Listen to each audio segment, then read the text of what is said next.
কি বস সবাই ভালো তো? সবাই কেমন আছে বন্ধুরা? আসলে সবাই খুব ভালো আছো আর আমিও খুব ভালো আছি বন্ধুরা। আজ একটু রাত্রে মালটা ভাড়া যাচ্ছে, দেখতে পাচ্ছ এই বক্স লোডিংয়ের কাজ চলছে। আজ ভাড়া যাচ্ছে ধনিয়াখালী কোনান। কালকে হচ্ছে 21শে বৈশাখ, কালকে আছে শ্মশানকালী পুজো কোনানে, সকলেই জানো। আজ রাত্রে মালটা দিচ্ছি, আজকে ভোটের রেজাল্ট বেরোলো, প্রবলেমের কারণে একটু রাত্রে মালটা বার করছি, কারণ কোথায় কী ঝামেলা হবে বলা যায় না। সব কিছু ব্যবস্থা দেখেই মালটা এই ভাড়া পাঠাচ্ছি, দেখতে পাচ্ছ বক্স লোডিংয়ের কাজ চলছে। দুটো নয় উঠে গেছে, ছয়গুলো উঠবে কিছুক্ষণের মধ্যেই।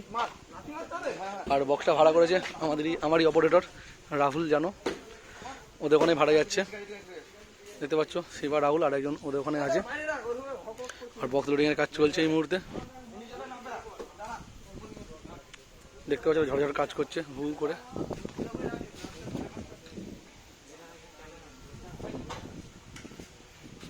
এই মুহূর্তে বক্স লোডিংয়ের কাজ চলছে, দেখতে পাচ্ছ বন্ধুরা। এবার ছয়গুলো উঠছে এই মুহূর্তে। তারটা হবে, তারটা চাপ পড়বে। ওখানে অনেক বক্স আছে, বক্সের নাম বলছি না, কালকে সবাই যাবে, কারণ আজকে সব রাতারাতি সব মাল ঢুকছে, কেউ সকাল সকাল মাল দেয়নি ভোটের রেজাল্টের কারণে। হ্যাঁ তারটা দেখবি, চিলারটা উঠছে এই মুহূর্তে, সাউন্ডটা উঠবে। বক্সটা কালকে ভারী পেতেছে বৈকালবেলা।